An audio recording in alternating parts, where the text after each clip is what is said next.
I have been deeply examining the excessive discourse around term woke, especially concerning the recent backlash against gaming. While I will address this issue, my intention is not to simply voice complaints or highlight problems. Rather, I want to engage in a thoughtful discussion, offering constructive criticism and seeking positive solutions as typical on this channel. To that end, I have compiled several key points that significantly impact both the original concept and the final outcome of a game. A. Depicting black individuals. B. Application of feminism. C. Representation of LGBTQ+ individuals.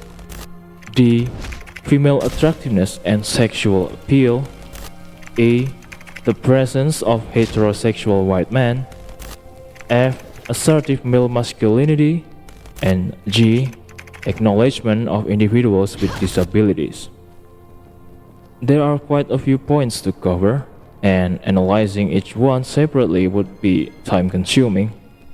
To make things more efficient, I will address them collectively as we explore the characters from the Dead Island game that I've selected. The reason for focusing on Dead Island is that it is the central theme of our channel. So let's dive right into our first character, the female VIP bodyguard, Purna Jackson. Segment 1. Purna, Dead Island. Want some more of that? I selected her because her character and backstory allows us to explore 4 key aspects, namely A, B, C, and D. Subsegment 1.1. Depicting black individuals. Application of feminism. Purna is indeed portrayed as a feminist character. Fans of the original Dead Island may recall the controversy that arose over one of her early abilities, originally named Feminist Bitch, which was subsequently changed to Gender War.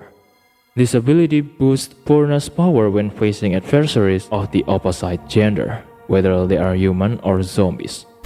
To grasp the reasons behind her feminist characterization, it's essential to explore her backstory as outlined in her biography. I hate rich assholes, which is fucking ironic since I'm expected to put my bloody life on the line for them. That's what they pay me for, this pricey hotel here. To be a bodyguard for the rich and famous fuckwits who come to Benoi to blow their money. I used to be a cop, a bloody good one. A vice detective in Sydney. You know how many female half-Aborigine detectives there were before me? None. You think it was easy? Suffering the abuse of my so-called colleagues. Half of them hated me because I was a girl, and the other half didn't like the fact that my mum was a Koori. So I came up the hard way. I busted my ass. It took me 12 years to make detective, and that still wasn't enough. It's an old boys' club, you know? The whole justice system is a fucking joke. Teenage drug addicts get put away forever, and old white wankers who steal fucking millions get away scot-free.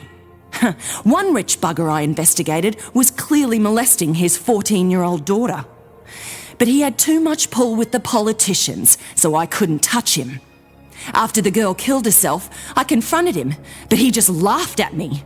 He pulled out a pistol and told me he could blow my bleeding head off and no one would care. Because I was nothing. A nobody. An abo bitch. So I fucking took his gun away and shot the bastard. It was self-defense, but I still got sacked. 12 bloody years down the drain. Worst part is, I didn't even kill the son of a bitch. I just gelded him. One day, I'm gonna have to go back and finish the job. After hearing her profound story, I can't help but feel a sense of compassion for her.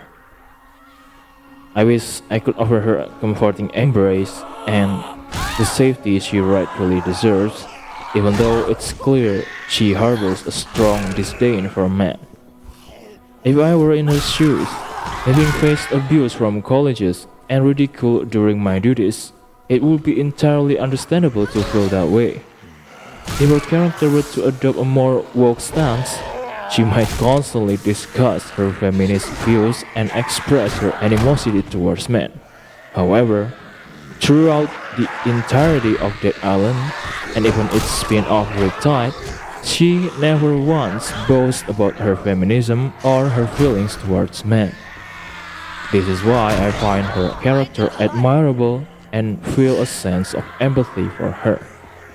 If she were to lean into a more woke perspective, it would likely frustrate me, much like many other games that take a similar approach. Additionally, her genuine commitment to protecting others as a police officer further enhances my respect for her character.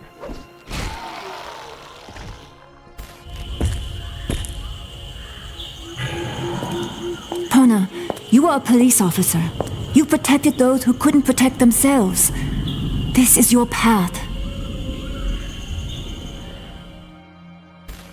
Subsegment 1.2 Representation of LGBTQ individuals, female attractiveness and sexual appeal. In woke games, female characters are often depicted as unattractive, overweight, and unappealing, especially if they are portrayed as homosexual. In contrast, Purna, who identifies as a lesbian, takes care of her physical fitness, maintains her health, and embodies beauty and femininity. This distinction allows Logan, despite being aware of her identity as a lesbian feminist, to persist in his romantic interest. He finds her too captivating to ignore and continues to flirt with her. Logan, an ex-football player and full-time douchebag who never missed a chance to hit on me. By the way, Logan's character likely wouldn't be present in progressive games as he represents a straight white male, which often doesn't align with woke trends in character representation. Also, a lesbian and appealing female character is being introduced alongside Dani in Dead Island 2.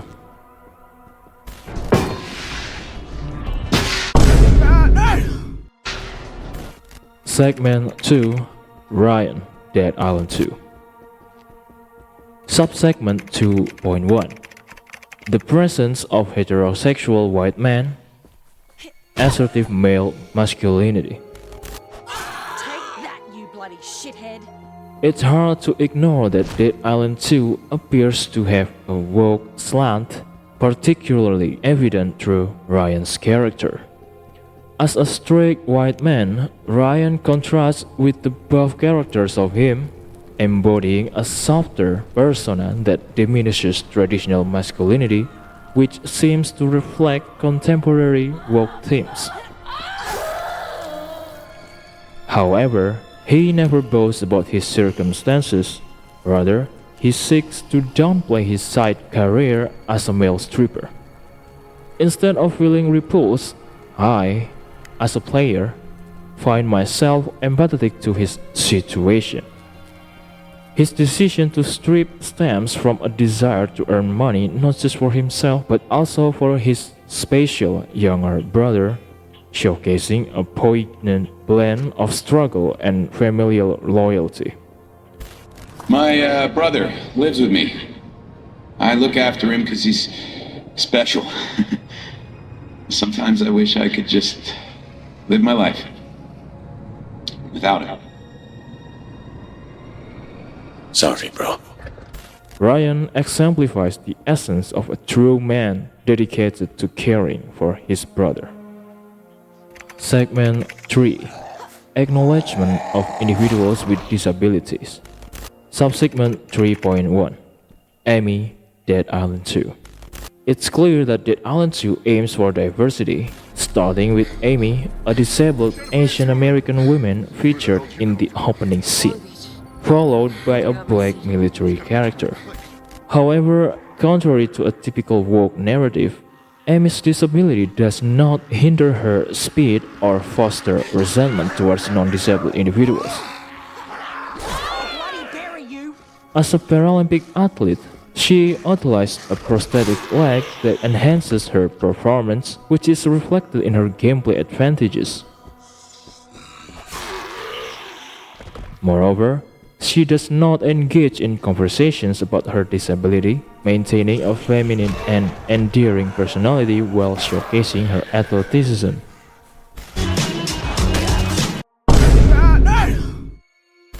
Also, her character, an athletic Asian American dressed in fishnets, especially with a prosthetic leg, has become a favorite among audience on various other platforms.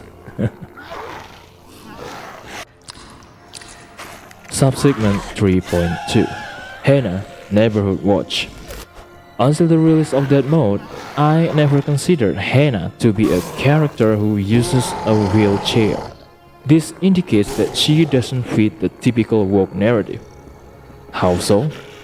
Woke games often depict wheelchair users as individuals who take pride in their condition, fighting against adversaries with robotic enhancement, while also educating others about the challenges of being in a wheelchair. This portrayal can come off as frustratingly disingenuous, and I doubt they intend to be seen as such villainous figures.